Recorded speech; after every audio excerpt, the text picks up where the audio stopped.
you doing? Doing good.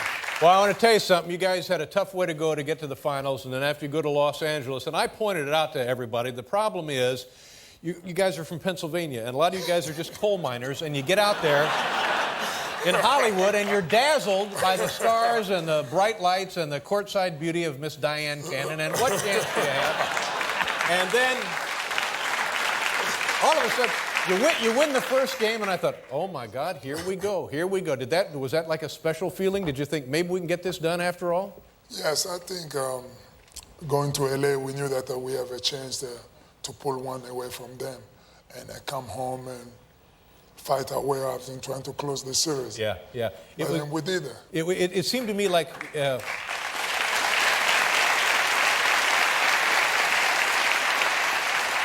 It seemed to me like the key was that first game back home. If you guys could have, you had to have, something going there. And then, so that was it, though. I think we're playing our best. I think we try our best, and I think Lakers was just better than us.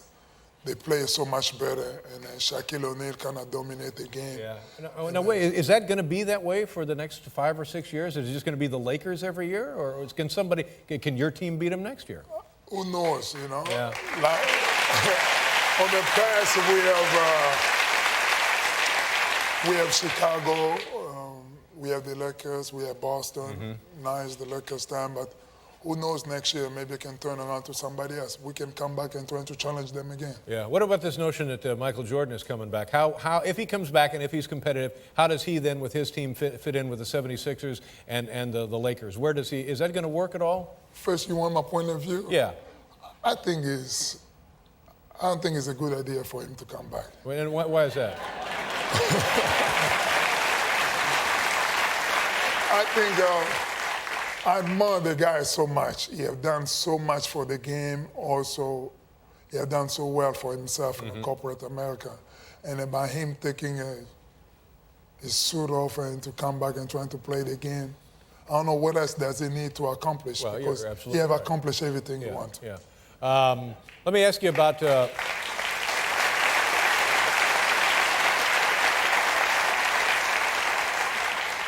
when was it when you were with the Atlanta Hawks? Yes. Is that when this was going on? Yes, the man don't fly in the house of Mutombo.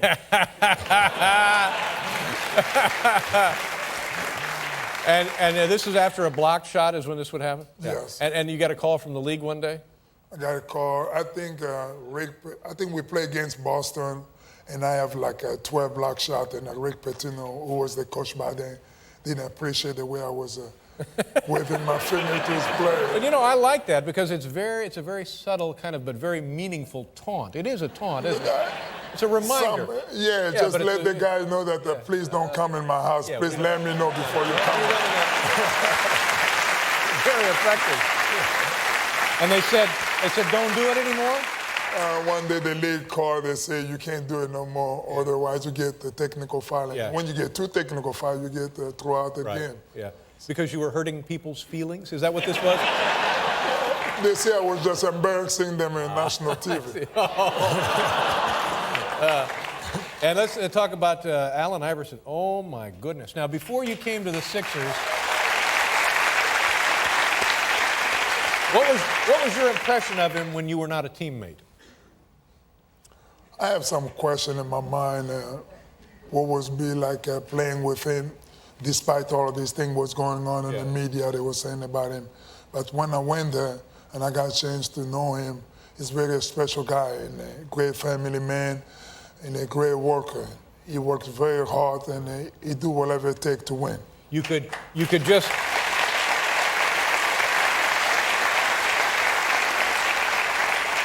You could just see every minute of the game on his face and the way he carried himself. I mean, there's so much energy, and when things were going great, you could just see it bursting out of him. And when things were not going great, he was carrying himself like a wounded warrior, and then he'd get back up and he'd go at it again. It was pretty. Now, does he represent a new way to play professional basketball? Shorter men play in this game, or is he just one of a kind that comes along? I don't think he's that short because we have seen guys shorter than him before. Right. He's just an average size. I'm just taller than everybody.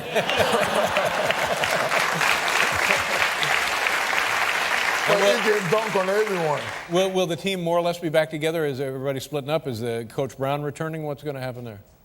That's a good question. Yeah, nobody knows? I would love Coach Brown to come back. He's a great guy, and I admire working for him. I would love to work for him next year again. I think everyone will be back, but who knows? Well, it's a kind of crazy business. Yes, it certainly Things is. change so fast. But that playoff series is just grueling, isn't it? I mean, that's got to be just, worse than, and it's not as long, but it seems like it's nearly as long as the regular season. It's long because by the time it's over, it was only 2 teams that was playing, and the 27 of them was home. Yeah, so you should be proud of your accomplishment. Absolutely. What about the owner, Pat Croce? What do you know about this guy? Is he a good guy? He's great. It's why. He's like to do everything that can get your attention. Very smart guy. He's a great person. Yeah. He did so much for the city of Philadelphia, also for the organization. But we want him to stay, and I hope he doesn't leave us. Let me you talk about Philadelphia. Let's talk a little bit about your home country, what it was like growing up there, what you're doing there now, and what's important for us to know about not only your homeland but the entire continent of Africa. First, I'm from the Republic Democratic of Congo, which is located in the middle of Africa. Almost 51 million people population. 51 million? Yeah. Yes. And I was raised in a city of 10 million, the city of Kinshasa, which is the capital city. And right now, the condition in my country is very poor for the fact that we have passed almost 2.5 years of civil unrest in the north, which almost brought the economy so down. And the healthcare system is so broke down. And my foundation, myself, we're trying to fix it. And we have a project that we're starting on September 15th. But we're trying to build a new hospital, a 300-bed hospital that I have donated already $2.5 million. And I'm willing to donate more money to get the hospital built. Yeah. So now I'm just seeking support from the firm. Are there other efforts like that going on for your country? Are other people trying to help in ways like that, bigger, smaller? There's a lot of people doing little things, but little things can make a big difference. And I think all of us, by doing something, will make a big difference. You think so? So your outlook is optimistic? Yes. I think what I'm doing, I don't want to be just the only one doing. I think I'm setting the new way, setting an example for everybody to follow. Yeah. Not even today, maybe tomorrow, my kids or their grandchildren will follow the example of me and trying to help the country out. Well, you didn't win the game, but you're a champion in my eyes, and I think everybody else who knows anything about the game. Thank you. Thank you, Jay. Good to see you. Nice meeting you. Thank you. Dikembe Mutombo, ladies and gentlemen. We'll be right back.